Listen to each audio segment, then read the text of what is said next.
Welcome to the ChargePoint podcast, brought to you by Flexecharge, your gateway to the future of EV charging. In each episode, we dive deep into the world of EV infrastructure, offering insights and perspectives from industry leaders, innovators, and the people at the forefront of deploying charging solutions and networks. Join us to explore the exciting developments that are accelerating our world towards sustainable mobility.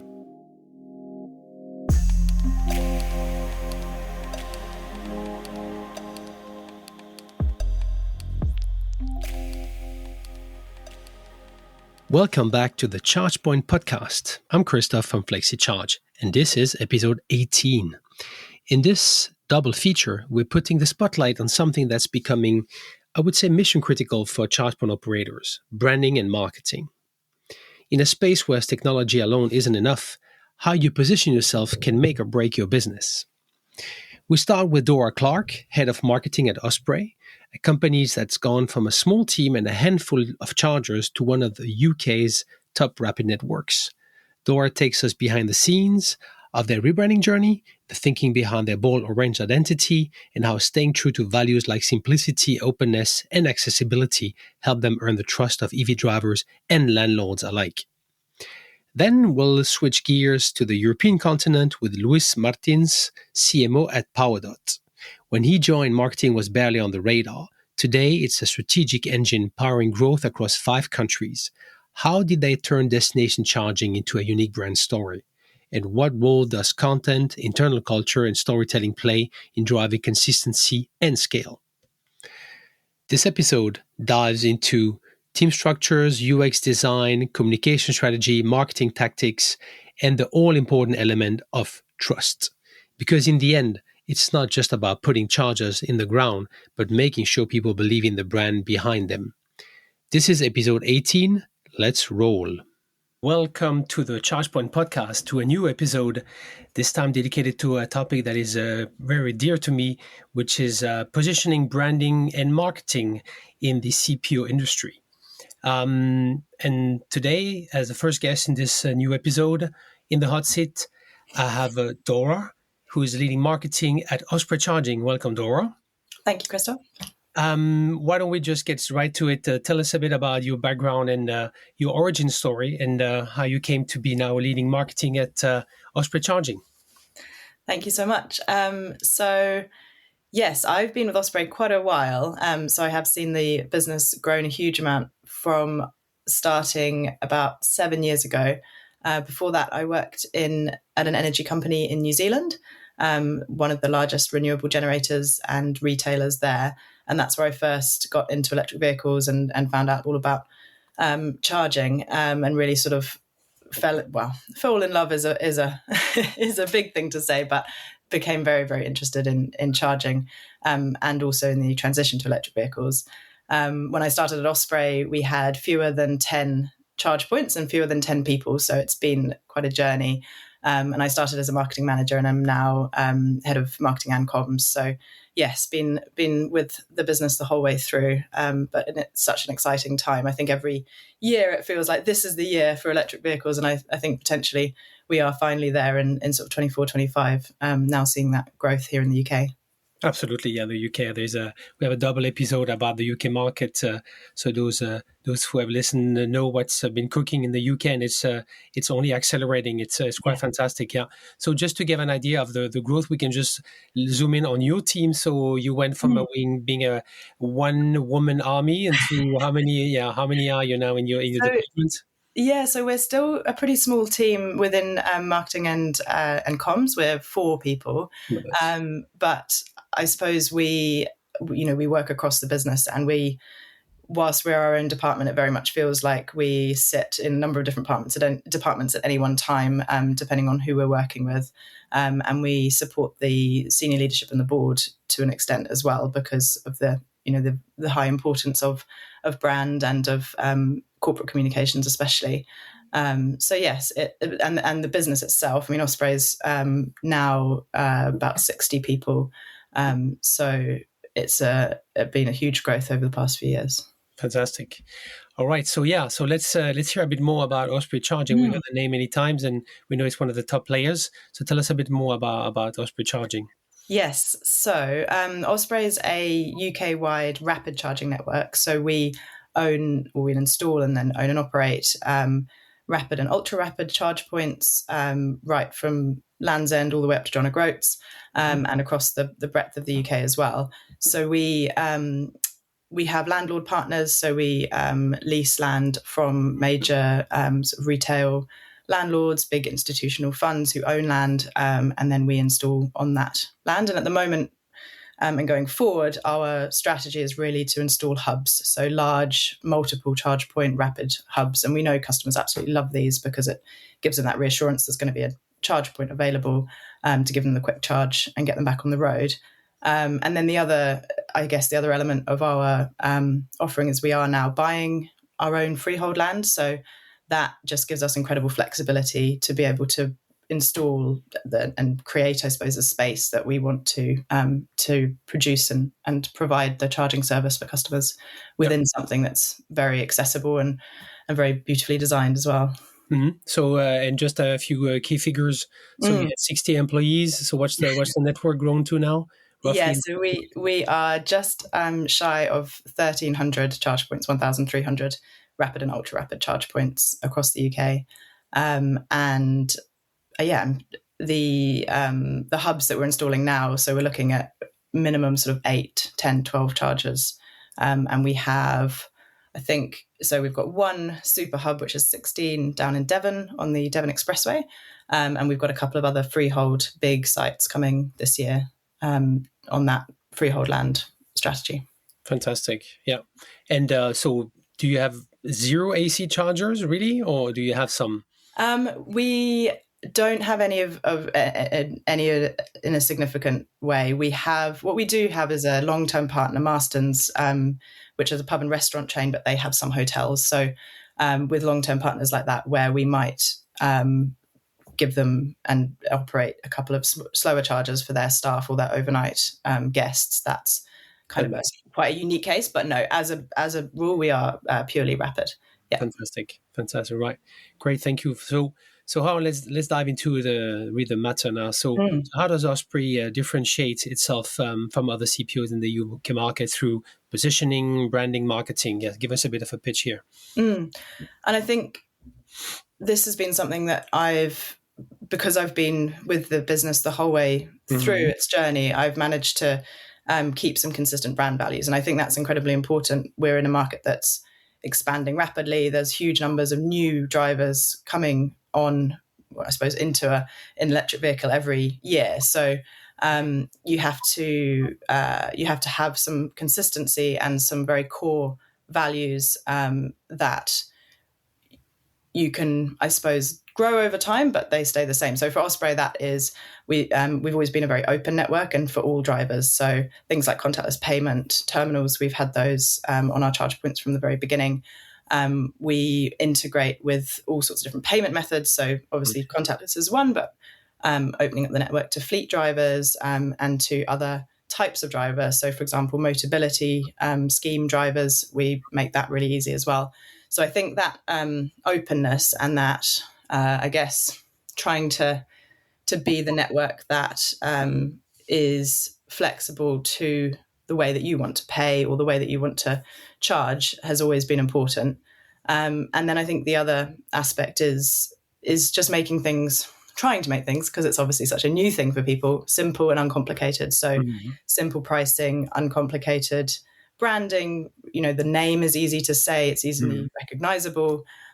We haven't changed a huge amount about our offering or our pricing over time. It's just been dependable, solid, reliable, rapid charging. This is the price. These are the options for payment. And I think that consistency is important, especially when it is such a new space for people, when they are coming, there's so much that is complicated perhaps, or they worry that there's so much that's new, to kind of be that dependable, open network where they know it's going to be simple, easy first time is how we attempt to differentiate. Yeah. Great, yeah. And I guess, yeah, having started early on and keep that consistency, yeah, then you can really take that space and take that position. And then it makes it difficult for another one to come from outside and try to do the same, because you were first here with this positioning, yeah. And just a bit of nerding on the branding. And so, where did the name come from? So so we actually rebranded in 2020 from a more complicated name, Ingenie, and that was something that I worked with with our senior management to do, because we just felt something that was easily recognized as, a thing in the real world. So not a name that was something to do with electricity or charging or anything like that. It was just, and I mean, animals make a great brand name, right? We can think of a few examples, but that was part of it. I think Osprey, the bird itself, is quite quick, and it's quite a kind of I don't know what the word is really. I'm trying to think back to all those documents we put together, but it's got a feeling of travel, and it migrates, it flies a long way. It gives, it does. I guess it has a level of aggression, maybe, which I don't think it actually is the brand, but I think it has it's a propulsion. It's moving forwards. It's giving people speed, and that works really well with rapid charging. I mean, the associations are great. Absolutely, yeah. And it's interesting to see. I think, as it matures, you go from very obvious branding, like basic branding, like with the phi at the end, like Spotify, and then electricity, and exactly right. Those really staying too close, kind of a safe choice. But in the end, then everybody sounds the same, and we get into a new era where there starts to be some CPOs with really interesting names. Yeah, and I think so. I think it's a sign of maturity. It's interesting. Yeah. So okay, so that's now 5 years with the same branding. That's good. You're in place for a long time now, so that's good. Yes, and we the one thing we did keep, which I'm not sure was the orange color. So we had the orange color before, and we have it now, and that as well was slightly different, I suppose, because traditionally you want greens or blues to kind of fit with a feeling of sustainability.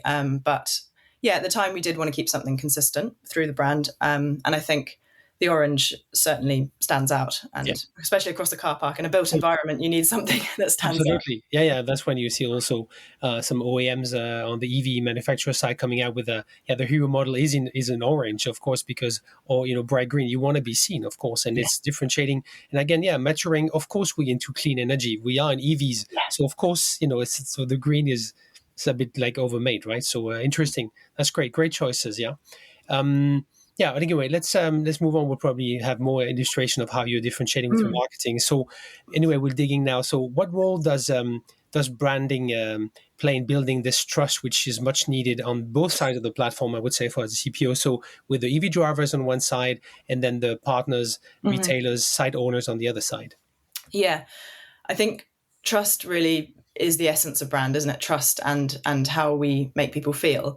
And I think trust, the way that marketing fits into earning trust, because trust has to be earned, is it's always got to be part of that wider product and experience. So if there's a disconnect between what we're saying about our product and service, or how we present it and how it actually is, then that's just undermines the whole thing. So I think what we've always done within marketing is know what we are strong at within the product and the experience and the service, worked very closely with the product team, the operations team, the hardware providers, etc., to push and to maximize that from a customer experience, bearing in mind a small business, everyone is having to be that customer champion at all times.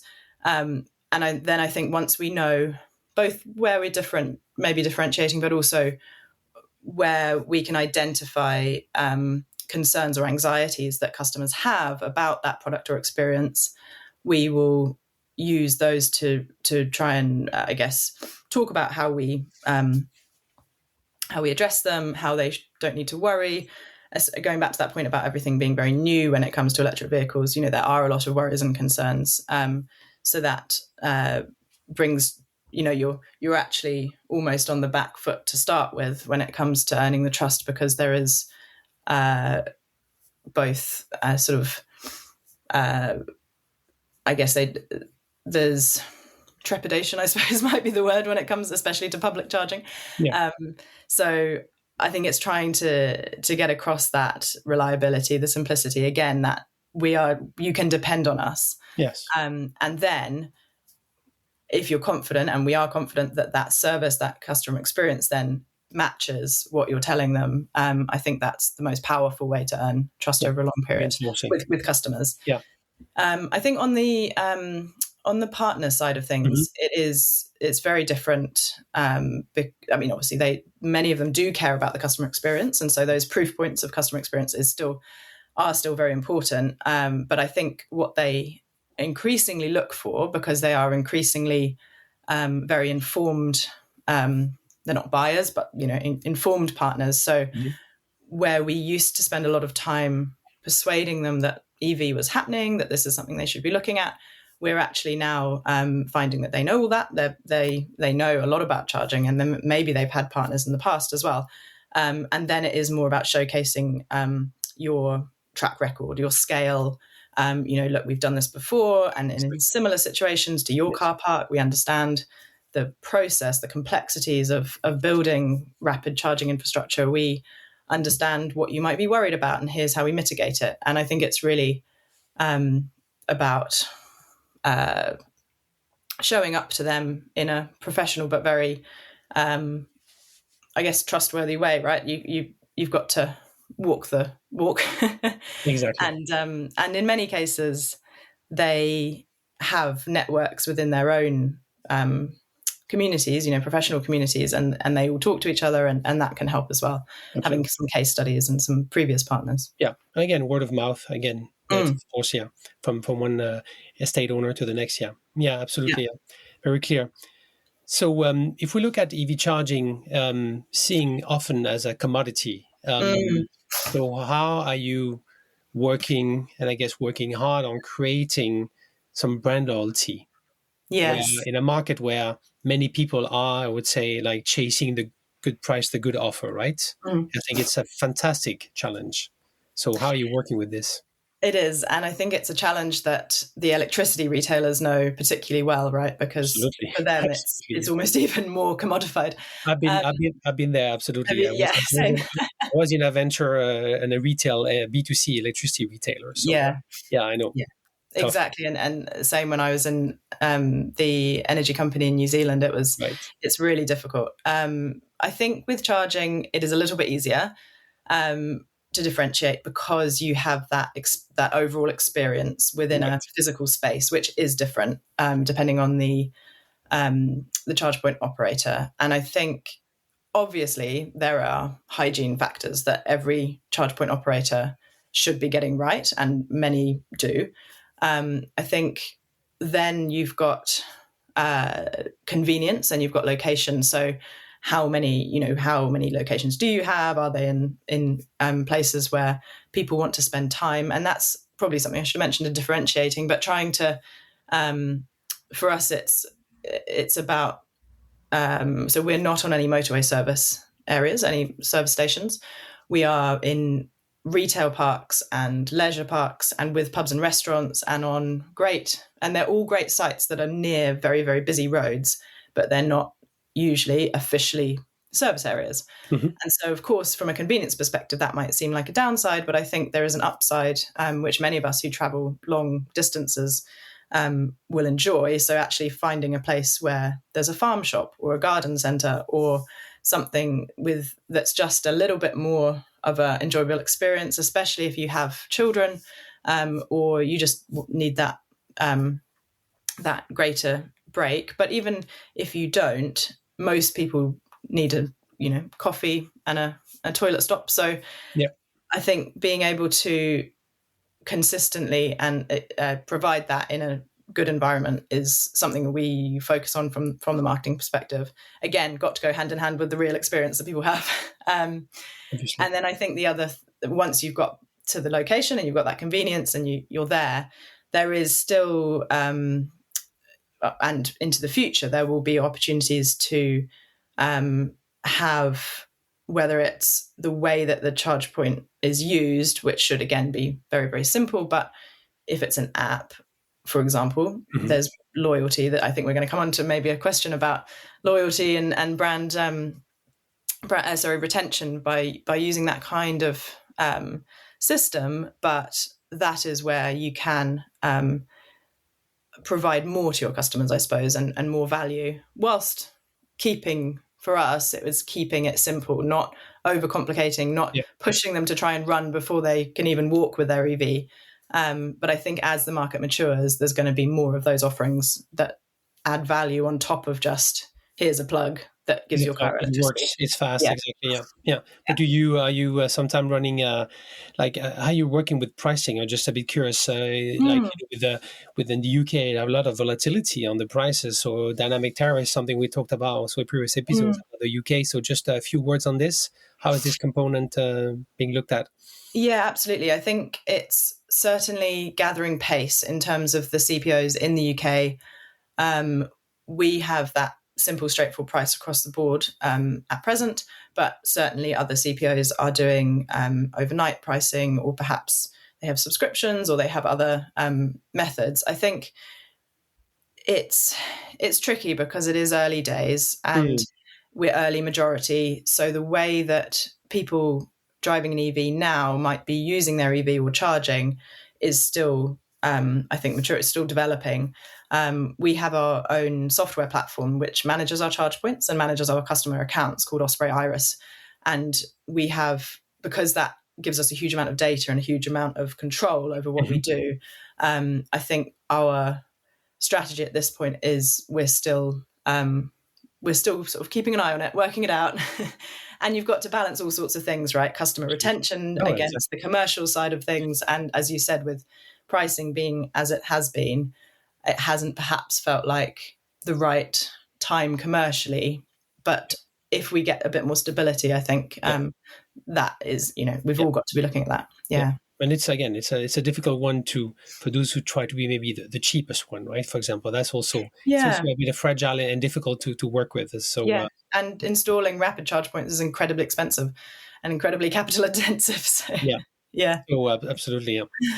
So if we move a bit forward to maybe, have you had some thoughts on what are the biggest marketing challenges that you face in this industry, which is still maturing?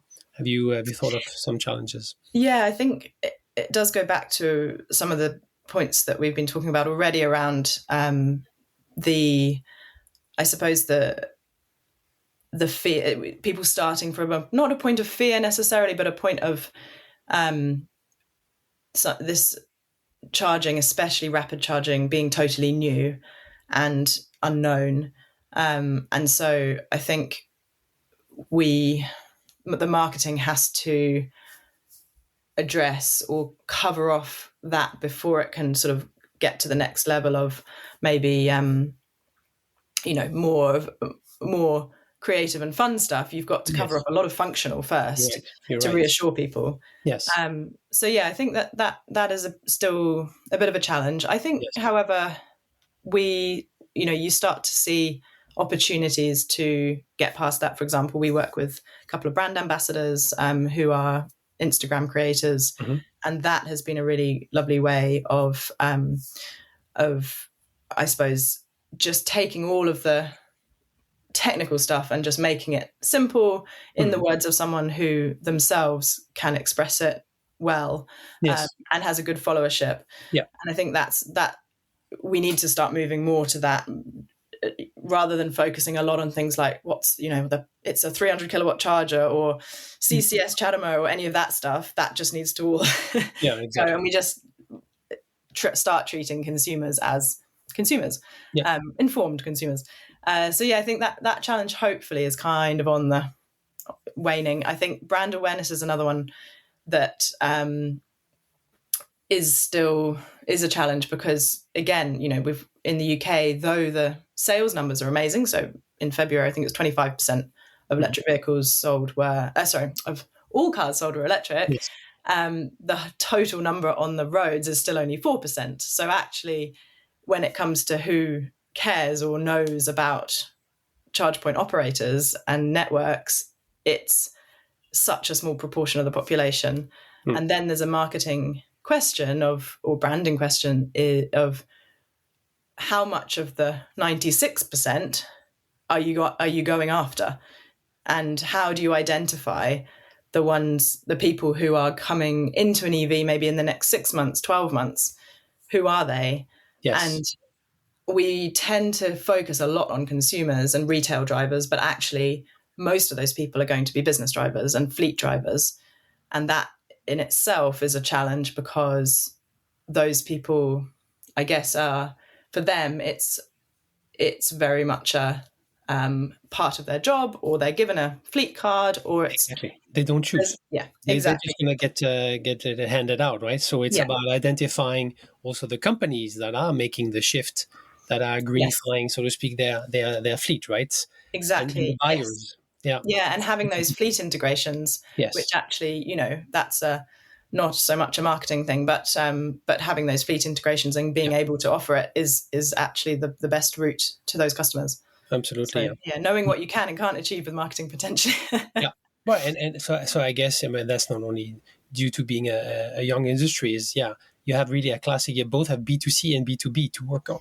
Yeah, and that's always quite a big challenge. It's not that, I mean, many companies don't have that challenge to have to work on both sides. So moving on to the next question. So do you think that traditional strategies, we talked a bit about it, we alluded to the loyalty building programs, could work efficiently?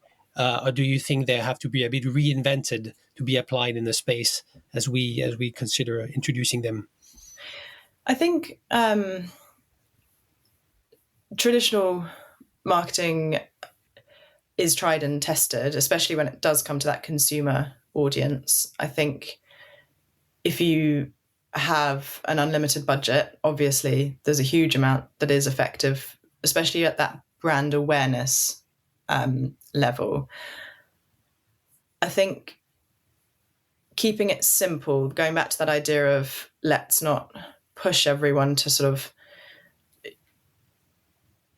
let's not put them off almost by overcomplicating things too early in a maturing market, in a time of change, right, where people almost want more reassurance and simplicity. Yeah, again, you said 96% of people don't have an EV yet, right? So exactly, yeah. And so I think certainly if you were to have a loyalty program or some kind of additional benefit sort of tangential to the electric vehicle charging. So I know it goes the other way. For example, some services or electricity type services or even leasing will bundle up rapid charging, a certain number of miles as part of their offer when they lease the car.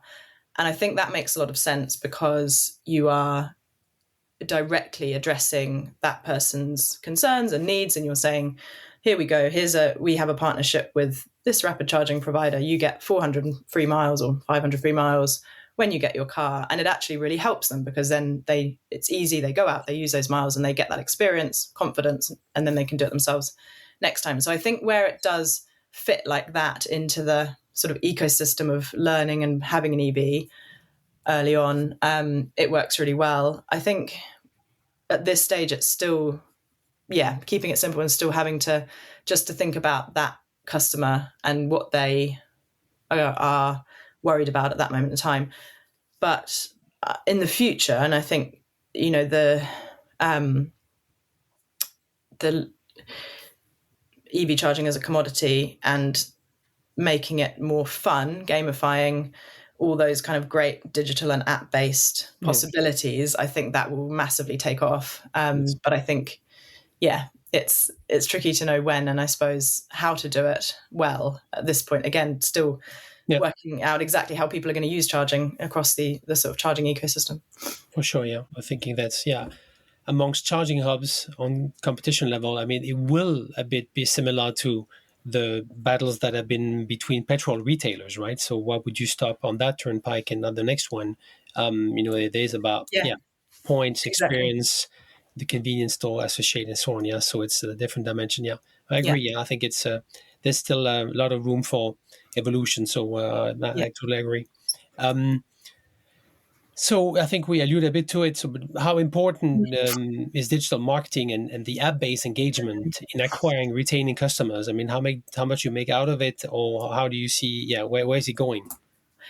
Yeah, so I think acquiring customers I think digital marketing incredibly important for acquiring customers probably from the mapping perspective. So the accuracy of your map presence as a public rapid charging provider is incredibly important because, let's be honest, they're not thinking of, unless people plan a journey, which often they do, but it's a moment in time that somebody is going, I need a charge point, or I need to have a charge point ready on this route.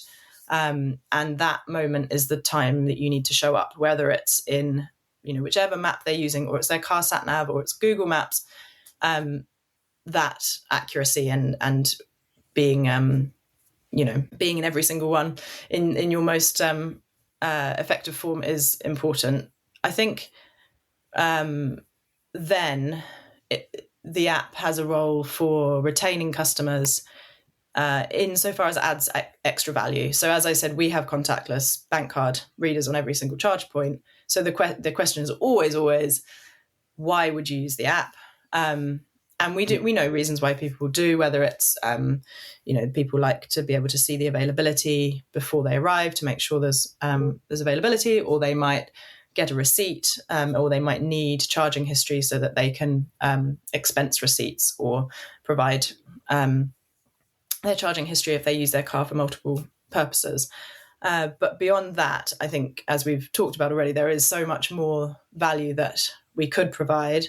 And I think that's where it becomes interesting. It's not something that has been done really, really well yet, but I think it will. Mm-hmm. And actually at that point, I think it will be a very good way of retaining customers. Yeah. Again, it's connected to the loyalty program. You could imagine that things are being consolidated or gathered in the app, connected with partners and so on. So of course, you need a bit more of the ecosystem to enrich the experience and give more reasons to come back to the app, right? Which is it's one of my favorite topics also, app marketing. So excellent. So we talked some in this episode about the UK market with Melanie, CEO of ZapMap, leading MSP in the UK. And I was thinking, so how do you collaborate as a CPO in marketing with their marketing, kind of tapping into what they stand for and their base, and they can leverage your network? So tell me a bit about the kind of marketing relationship, what you're doing together. Yeah, that's a really good question. And I think it does come back to that total sort of openness and flexibility of options. And so as a charge point network, that for customers, sometimes the best way for them to find and pay for a charge is through an EMSP. And in the past, we've always worked incredibly closely with ZapMap, and we've both, I suppose, marketed through their app, interestingly, because obviously they're showing all the charge points. We want to have an enhanced presence in their app. And that's been a great way to raise that brand awareness, especially with new drivers who know about ZapMap, because it is such a name in the mapping world, and it's often given to people when they first get that electric vehicle, find your charge points on ZapMap. So for us, it helps with that initial brand visibility, and they're reaching people in a way that perhaps as a single brand we can't. So that's been great. And then I think the other really interesting element, as well as brand awareness and visibility, is where you can run, specific time periods of promotional activity with an EMSP. Again, they've usually got a larger reach, and it might be into segments of our audience that we would like to expand. And that really helps then us to, just to put, because all we want is for a driver to come to the Osprey network, use the Osprey network, get that brilliant experience, and go away thinking, next time I'm on my journey, I'm going to use an Osprey because it was great.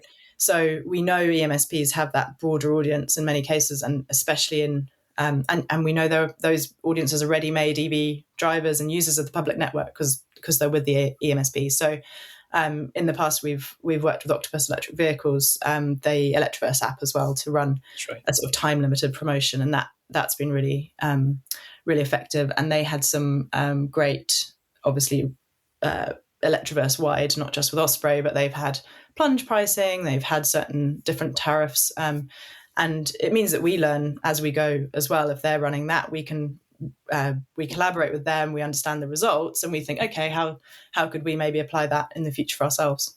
Absolutely, yeah. Very good. Makes sense, yeah. So as a last word, looking a bit into the future, I think which are emerging. I ask you to think about, so are there any emerging marketing trends, or I would say even broader trends, or it can even be new technology in the EV charging industry that you find particularly exciting or promising? So I think certainly all these things we've been talking about with loyalty programs, rewards, I think to date, the charging has been something that hasn't fitted into maybe everyone's broader lives, if you see what I mean. It's something quite unknown. It's a new experience, especially rapid charging on the go. And let's be honest, with some of the legacy chargers from a few years ago, it hasn't always been the smoothest of experiences. No. So I think what we've been doing is sort of fighting to get all the networks up to a sort of standard, brilliant level of reliability and service and simplicity. And then I think it may not be the most groundbreaking of ideas, but I think it's where we can add value on top of that now. So it is, what else about these customers or these drivers in particular is important to them in their lives, and how do we partner with that type of business. Maybe it's their electricity provider, which is kind of straightforward, but maybe it's other things. And we do a lot of that, trying to understand their customers from that perspective. Are they families? Are they, obviously there's lots of business drivers, but what sorts of business drivers? What do they look for? And then being able to just, I guess, elevate that experience beyond the commodity, beyond the plugging in. And I think the other interesting thing is just the sheer amount of data that now we can get from having our own software platform. And we've got that over a number of years now. There's a huge desire to be more sophisticated, I guess, around the insights from that, and things like time of use of the chargers. So where there are lower demand or lower use times, are there other user groups who might want to use those chargers in a different kind of model, to keep our usage more sort of high around the clock? Can we incentivize drivers and customers to come and use them at different times? And that speaks to the different tariffs that we've talked about in this, with overnight pricing and things. So I think probably the main trend is more sophisticated and more mature, but hopefully, and the intention is that that's much, much better for the customer then as a result. Yeah. Interesting. Thank you very much. Yeah. Absolutely agree. The big data within your own big data, and then the AI to leverage that. Of course, that's going to separate again the good from the best or the better, for sure. That's really interesting. Also, fantastic. Well, Dora, on that note, thank you very much for joining us today on the Chatbot podcast, sharing your insight. Thank you for having me. Keep in touch and have a great afternoon. Thank you so much. Thank you.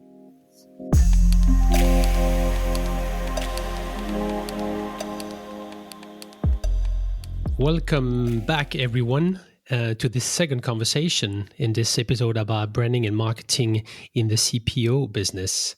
In the hot seat now, Luís Martins, CMO of Powerdot. Welcome. Thank you for having me. Luís, we met, actually some time ago, when you just joined Powerdot, I think, and I was back at Electromaps, EMSP, part of Wallbox Group, and I'm really happy that we could find a new occasion, an excuse to discuss together. And this topic has really been maturing for some time in my head. I'm super excited to have this conversation with you and hear your thoughts. So let's rewind a bit your story. So can you tell us a bit about your origin story? What led you to this role today? Yeah, absolutely. So I joined PowerDot a couple of years ago. I had worked with PowerDot's CEO, Luís Martins, at Uber. So Uber was actually my first big corporate job experience, and it was very formative. So after that, I obviously sort of like kept in touch with a lot of the folks that were part of Uber in Portugal, where I'm originally from, and we kept connected. And then basically a few years into the PowerDot adventure, which reached out to me. It was right after PowerDot had raised a significant investment with our investors Anta. And I think one of the things that became clear is that with the ambition and the scale that we were getting, we had to sort of look at marketing in a different way.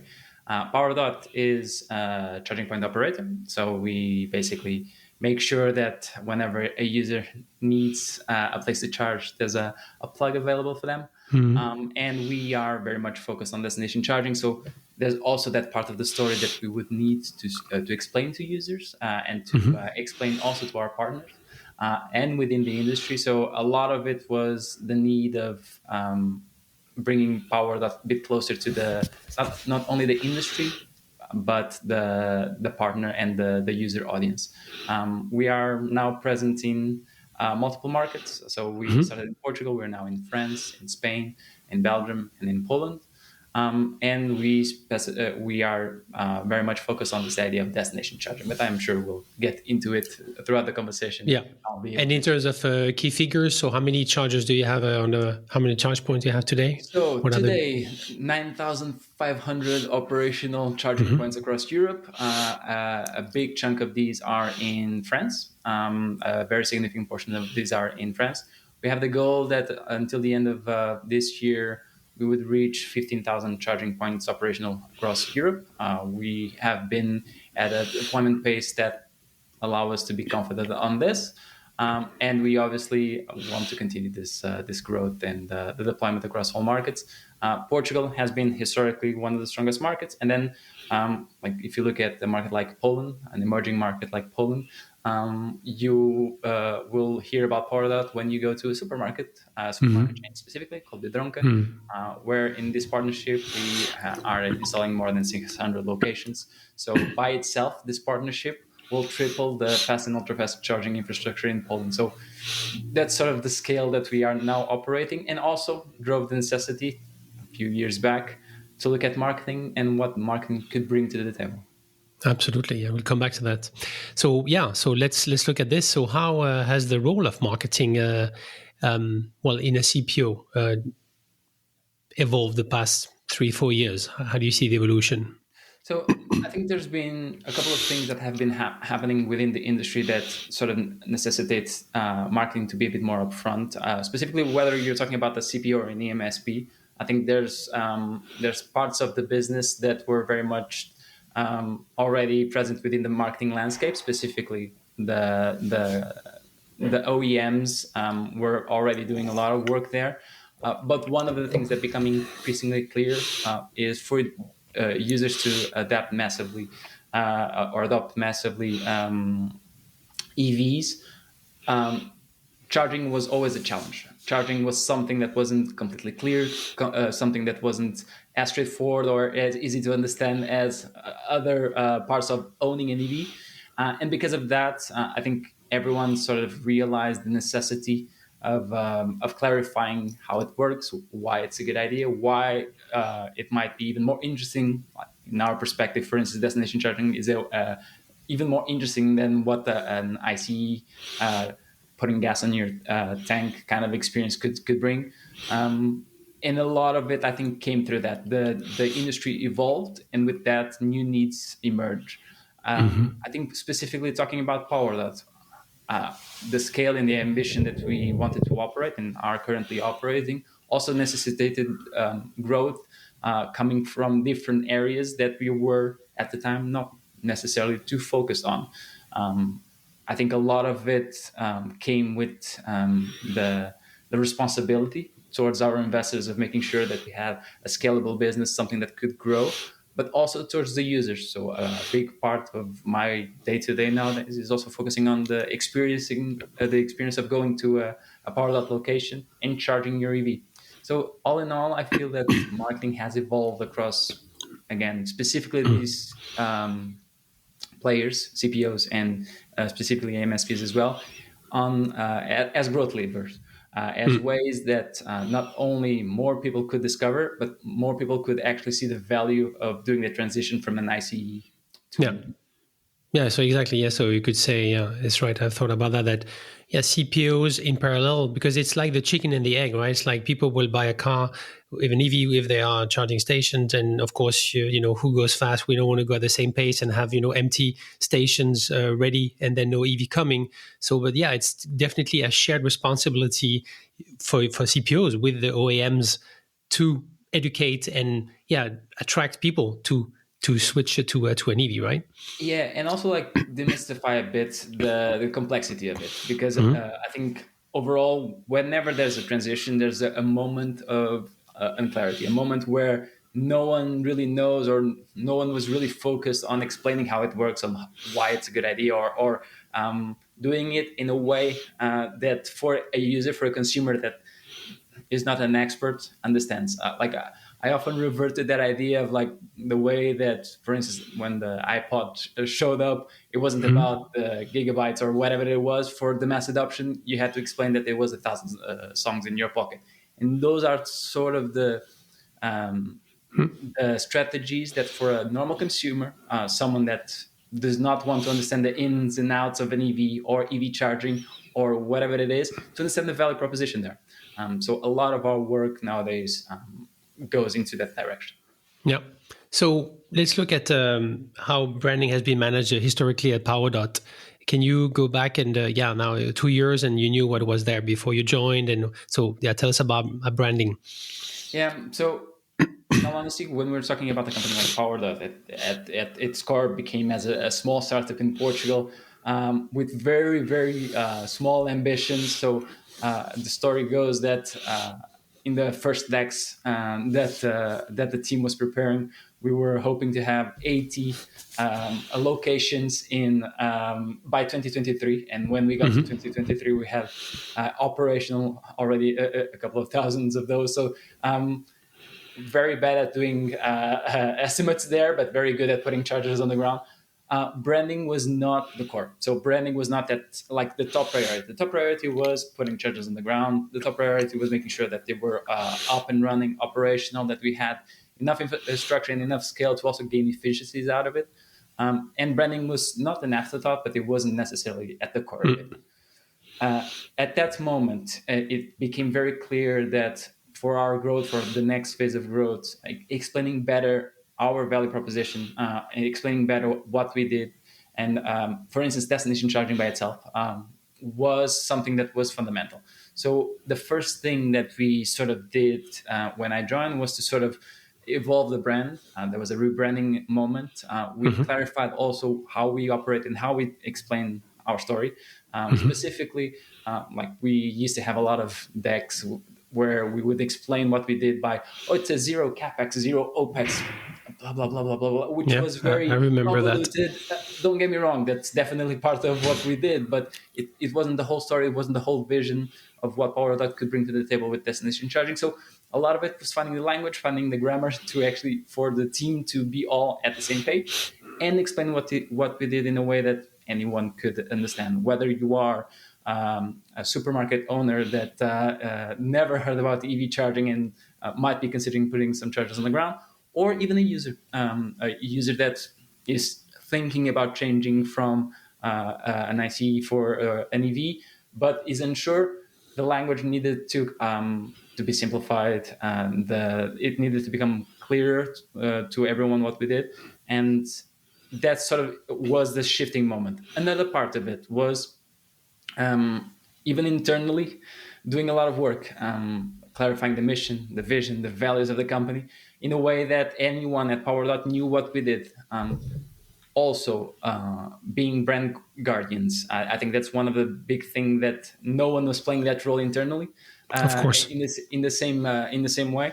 And a lot of it was in strategic decisions, try to circle back to what makes Powerdot special, what makes Powerdot the well-oiled machine that it is, like reverting back to destination charging, reverting back to all of these core things, and asking the question, hey, how does that actually align with the Powerdot way of doing things? So a lot of the work that we did initially was just to establish the ground rules for everything. Nowadays, we have a team that is excited, competent, very much engaged into bringing all of these core aspects of it, the mission, the vision, the values, into fruition. So basically creating campaigns that align with our core values, creating partnerships that align with what we're trying to do here. And again, destination charging being at the core of everything. Yeah, I think, and by the way, there is a podcast which is, of course, called charging. Destination Charging. Right. We'll put the link in the show notes so you can discover it.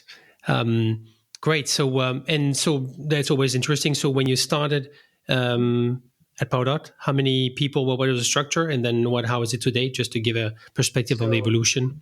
Overall, at the company, we were, I think at the time, 100 and something people, 100 and very little people, I think. And there was a single graphic designer. We had just hired our first marketing person in France. And we hired another designer just for the sake of our original one was on maternity leave. We needed someone to help out. And we hired the second one. There was more than enough things to do, so we did that. But there was no other structure. So no one was looking at content. No one was looking at marketing a bit far beyond the normal kind of things that we were already doing. So some presence on LinkedIn, some digital campaigns, and trying to sort of like plug holes where we saw there was an event, we needed to do something and try to do something there. And basically, I think what I've been doing for the past couple of years is actually building a team that can run all of these different aspects where we're talking about the campaigns, whether it's the relationship with the MSPs, whether it's, for instance, the events that not only we participate, but nowadays we also organize. So we try to bring also people together. Initiatives like the podcast that you just mentioned, it just became a way more... it became part of what Powerdot does, not an afterthought. And I think at a certain stage, and in all honesty, I think depending on the company, obviously, and the industry, but marketing is sort of the one of the things that not necessarily comes up to front, but as you grow organically, just moves a bit forward. And that's basically the path until now, building the team and building the initiative that supports what. Yeah. Yeah, I think it's, for me, that's why I wanted to make this episode, because I think it's increasingly important. And as it matures, and you might fall behind if you only do of course, put the charger on the ground, make sure it works, build it, and they will come. It's going to not be enough. But I do want to say one thing, which is, I remember when I was having the first conversations about joining Powerdot, and Luís was explaining to me like what we did. There was a moment in the conversation that I actually asked him, hey, how do you hear a no? Like, because it was such a ha-ha moment for me of like, this makes perfect sense. You charge your EV where you already want to go, all these sort of things. And at the time, obviously, like we were in a very nice growth trajectory. We still are, but it was important to understand that we were at the time leaving this early adopter phase, the phase of the person that is active and wants to learn more about it and wants to discover about it, and getting into this early majority where the behavior might not be the same. So that people do not care or anything like that. It's just not at the core of the motivation. The motivation might be, I'm considering a new car. How do I go about it? Or I'm thinking putting a charger on the ground. I really don't want to like know the ins and outs of it. How do I do this? Exactly. So, I think this shift and that moment in time was the biggest motivation for this transition. Yeah, exactly. Yeah, this technology curve adoption is a classic, but it does definitely fit to this picture. I couldn't agree more. Yeah. So let's talk about kind of a localization, globalization. All the buzzwords around how you expand. But when you become an international player, as you have become, and more CPOs are becoming, right? Few cases you have really local CPOs, national. But in the end, I think to make it big, most would have to go at least transborder. And so, to which extent do you adapt, tweak the positioning and your marketing efforts by country? And maybe you can tell us about what you learned at Uber that you're applying today. Yeah, absolutely. So I think first starting with Powerdot, and then I'll go into like my previous experience in the companies that went through the same sort of evolution. One of the things that becomes very important is to clearly define the core, but then allow some space for adaptation. And this space needs to come through for a number of different reasons. So for instance, in Portugal, the whole way that electric mobility works is very different from everything else that we see in Europe. We have, of course, universal roaming as in a way that is not the famous in the market. So if we only looked at what we were doing in Portugal and tried to retrofit it into Spain or in France or in Poland, it wouldn't really work, because like the way that everything works in Portugal was a bit different. So naturally, there was a need to adapt, a need to look at the context and say, okay, how do we operate? If we want to operate here, what needs to change? And then it's a choice. Either you do or you don't. We chose to do that.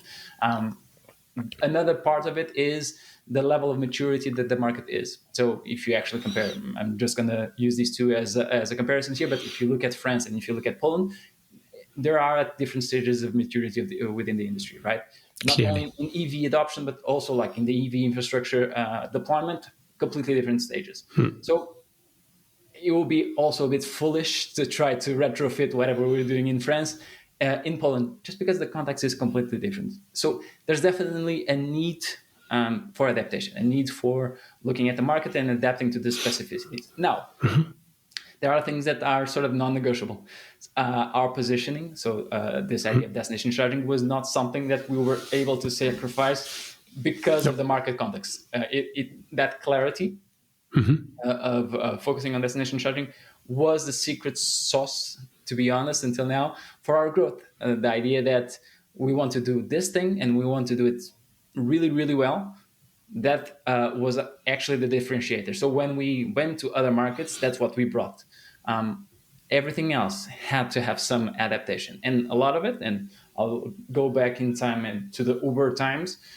When I joined Uber in Portugal, there was already a team there. I was the sixth person hired. It's still a fairly small structure.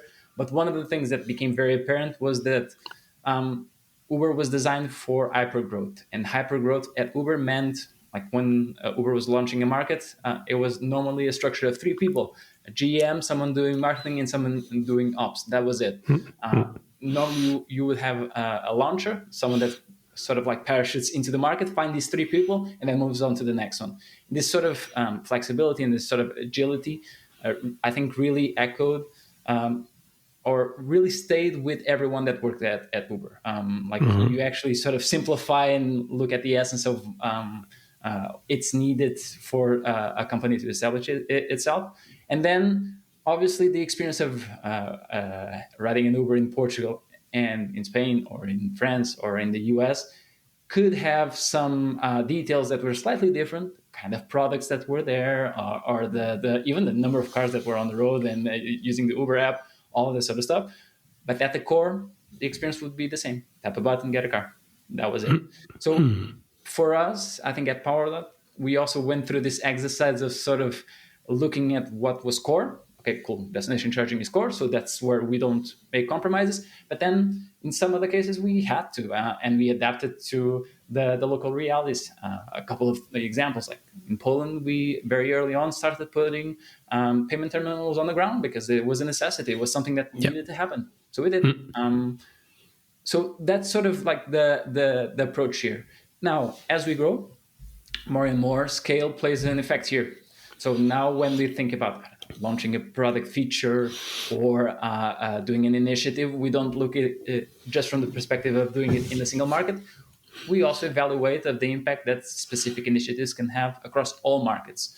Thinking about marketing specifically, like the podcast is not bound by boundaries there, right? There's no episode dedicated only for France or for Poland. Not that it shouldn't have, but I think there's potential for us to talk to the industry as a whole.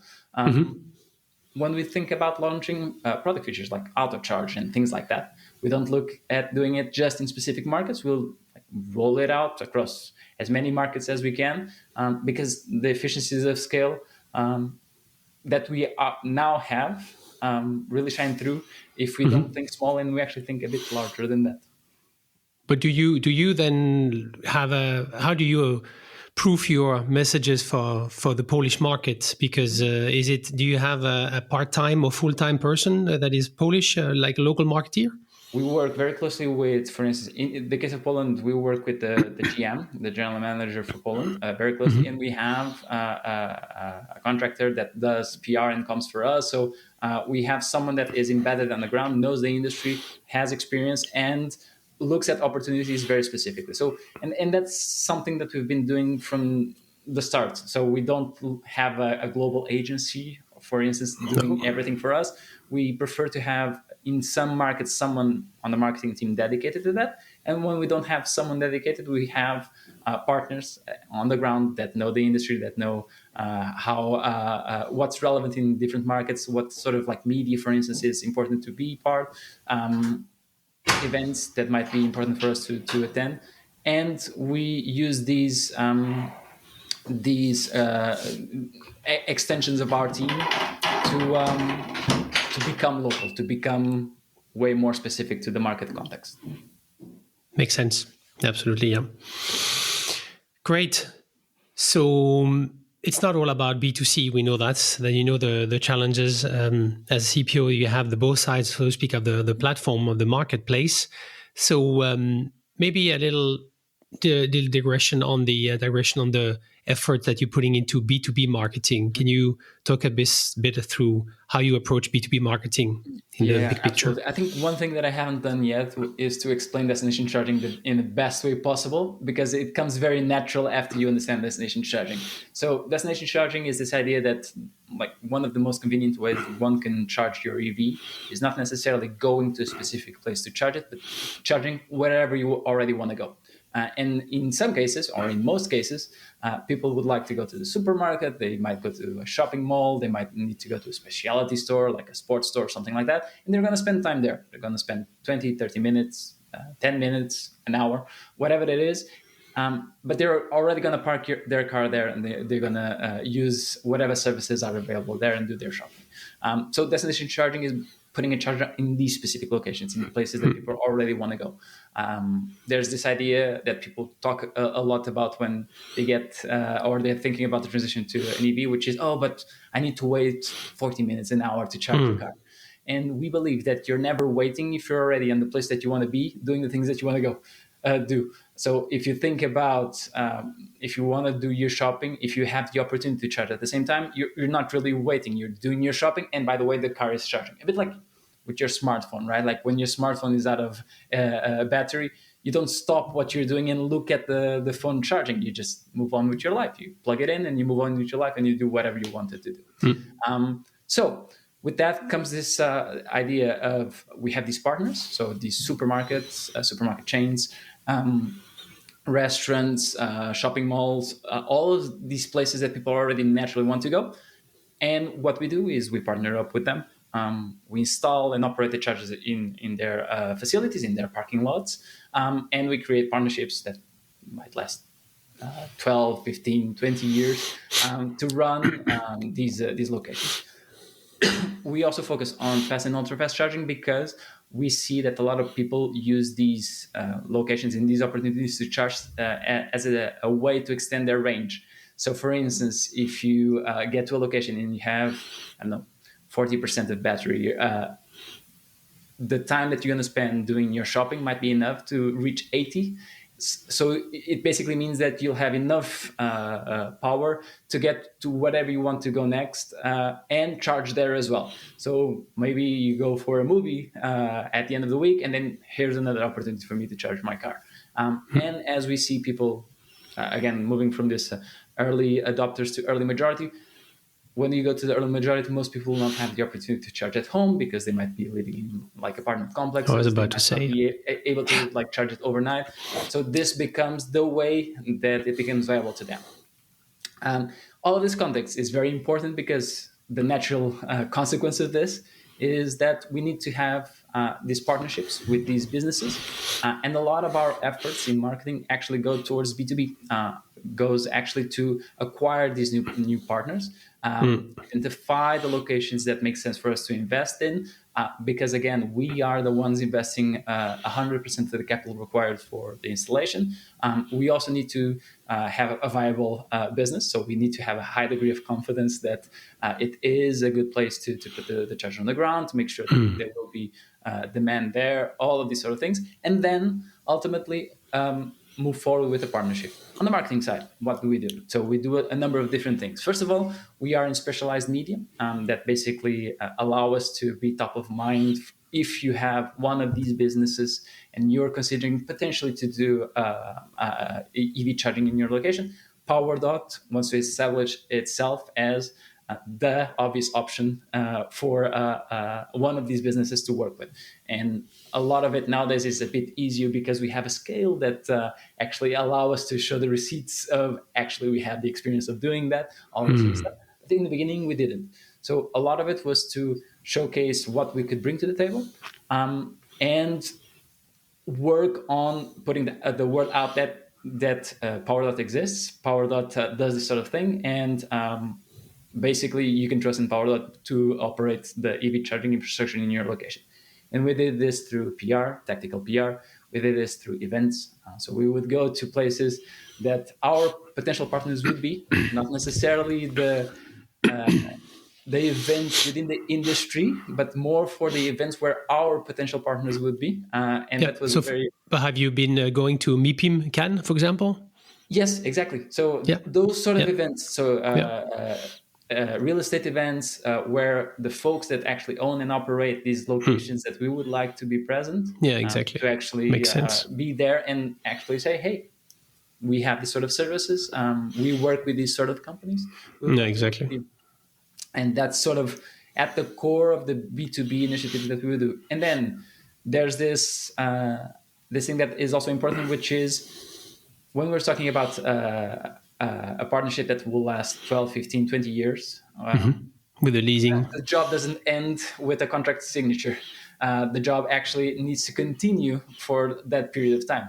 So one of the other things that we often do is we create events for our partners. We create moments in time where we bring our partners together, as many as we can, and have people within not only Powerdot, but actually companies that we work with to talk about subjects and topics that are related to what we do and their needs as well. I'll give you an example. In France, we did an event a bit ago where we brought one of the companies that we are actually collaborating, EDEX, that specializes on installations of photovoltaic panels for businesses. And basically, we brought them into these sort of conversations to explain, hey, this is how we do it. This is how we're thinking about it. That also brings value to the partnership. And we try as much as possible to think about the partnership not as, 15, 20-year partnership, but 100-year partnerships. That's one of the values of Powerdot.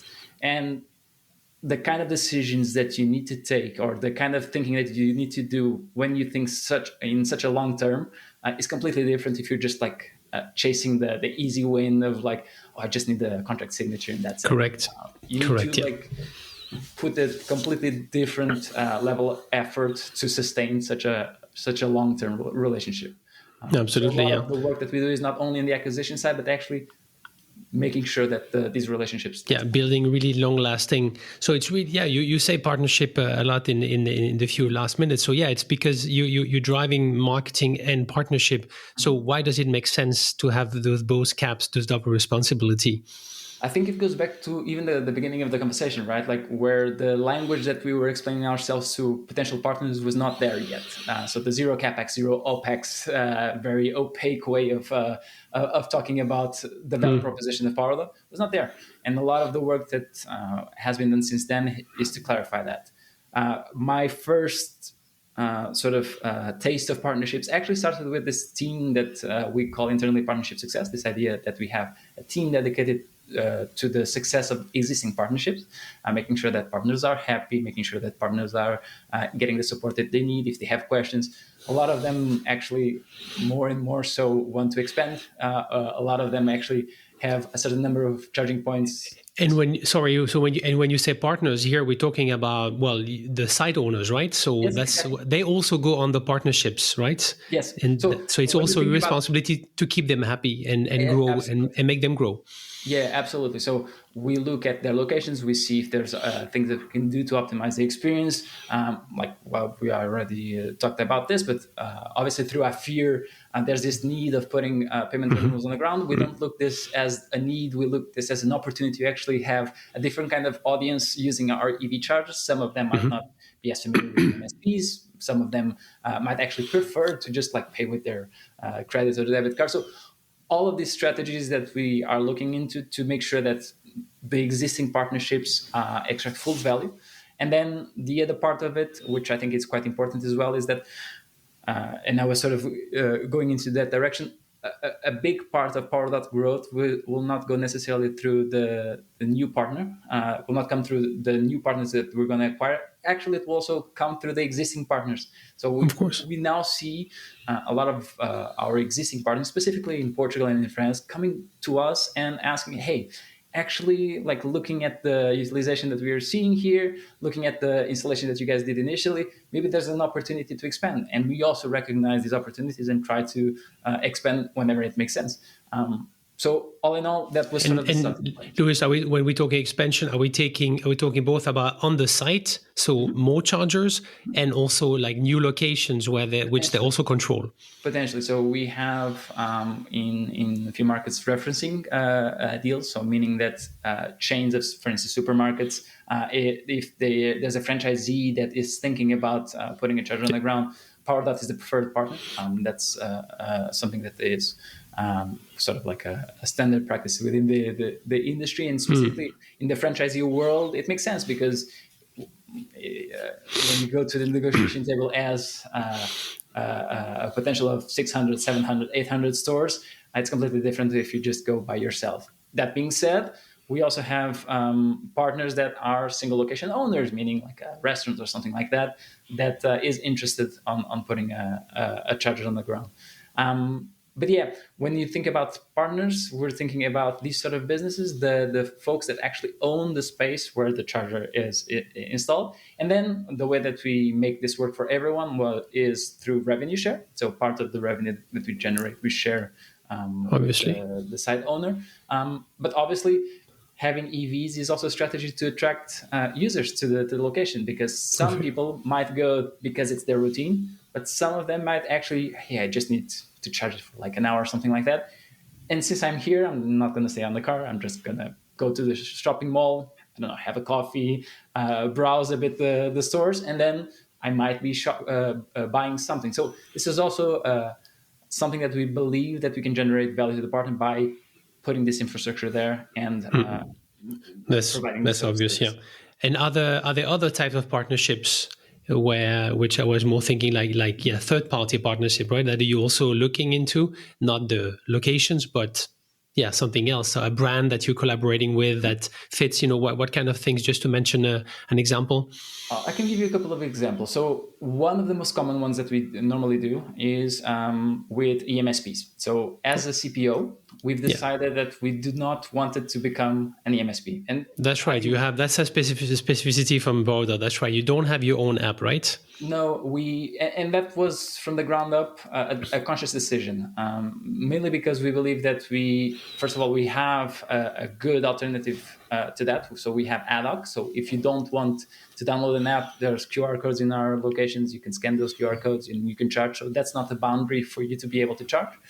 But we also very early on, specifically the folks that came from Uber, we understood because there's a few folks from Uber at Powerdot nowadays, we understood very clearly that it's a different business. It's a completely different business that requires as much effort, if not more, or even as much investment, euros specifically, as putting chargers on the ground. So we're already talking about a sort of like a business that requires a lot of investment up front, buying the materials, doing the construction work, putting the chargers on the ground. All that sort of stuff is already a lot of it.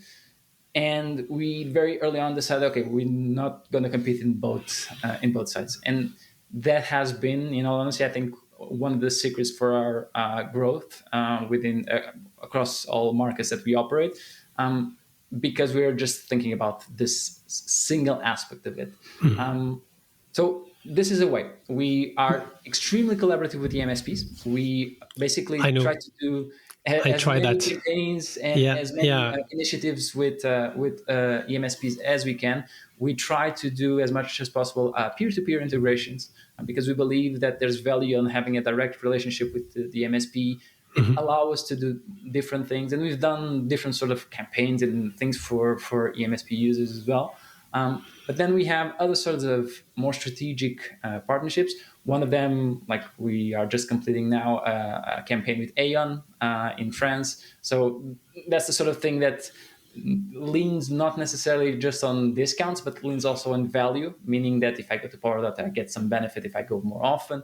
Or even, like we did a campaign during the Christmas period in Portugal with MasterCard. You would go to a location, you would charge, you would be able to use the payment terminals that we have in operation. And if you did that and spent X amount of euros, you would get a benefit out of that. Some cash back, kind of, yeah. The other part absolutely. of it, which is interesting for us, is because of the nature of the partnerships that we do, there's opportunities for integration. So a lot of these supermarkets have loyalty schemes. If you just compete in price, I think it's sometimes very tricky to differentiate yourself, because it's sort of a race to the bottom. But if you compete in value, that's a different conversation. That's absolutely. And that's what partnership can, very interesting. Yeah. Thanks for walking us through all of this. Yeah. So as maybe a closing point in this chat, I wanted to ask you to think about, are there emerging trends or marketing trends in the EV charging industry that you find particularly exciting or promising, looking ahead? Yeah, I think I was already sort of getting into it, which is the idea of value. I think early on, price was a very easy differentiator, meaning you would have a few MSPs or a few CPOs, and if you look at the prices, one would be slightly cheaper, so that could be the edge for that particular CPO. I think nowadays, with the fragmented landscape that we have, so there's so many CPOs, so many different CPOs, that like the competition is moving towards things like value. And value might mean what I was just talking before, meaning integrations with loyalty schemes. It might be subscriptions, which I think is also interesting. But even it can be features like auto charge. The fact that I can go to specific locations and not do anything. I just like plug the cable, charge my car, and go away. So those are sort of the trends or the areas that we're looking into. And I do think that specifically because the market is so fragmented, consolidation is something that sooner or later will start happening. And if you're just competing on price, I think you're just doing half of the job. There's way more ways to make the EV charging experience better for the user. And more importantly, I think if it's not clear how you are different from others, you're just another one. And there's no space for you to exist if you're one of many. If you're unique in some way, there's more opportunities for you to have some staying power. Absolutely. Excellent. On that remark, thank you very much, Luís, for taking the time. Being the hot seat, it was a pleasure, as I was expecting, and wishing you a great day. Thank you. Thank you so much for this, and it was a pleasure to be part of this. And that's a wrap for episode 18 of the ChargePoint podcast. There's one thing this episode reinforces, It's that branding and marketing aren't just nice to have for CPOs, they are becoming business critical. In a world where everyone's installing similar hardware and fighting for the same prime locations, trying to fight on price, well, what really makes a network stand out is how it communicates, what it stands for, and the experience it promises to deliver. From Dora Clarke, we learn how Osprey turned consistency into a competitive advantage. The focus on simple, inclusive, and dependable charging, reflected in everything from their contactless payment to their orange branding, has helped them build trust not only with drivers but also with landlords and local communities. Dora reminded us that branding isn't just what you say, it's what you do, day in and day out. Then with Luís Martins at Powerdot, we explored how marketing can evolve from a support function into a strategic powerhouse. His team's rebranding efforts weren't just cosmetic. They clarified Powerdot's unique value in destination charging, aligned internal teams, and enabled clearer storytelling to partners and users across multiple markets. He showed us how marketing can and should drive growth, shape culture, and even influence product direction. So whether you are a CPO just getting started or scaling across markets, this episode offered a few clear takeaways in my view. 1. Consistency builds trust. You can't afford to confuse users in an already complex space. Clarity wins. A strong brand starts with knowing exactly who you are and what you offer.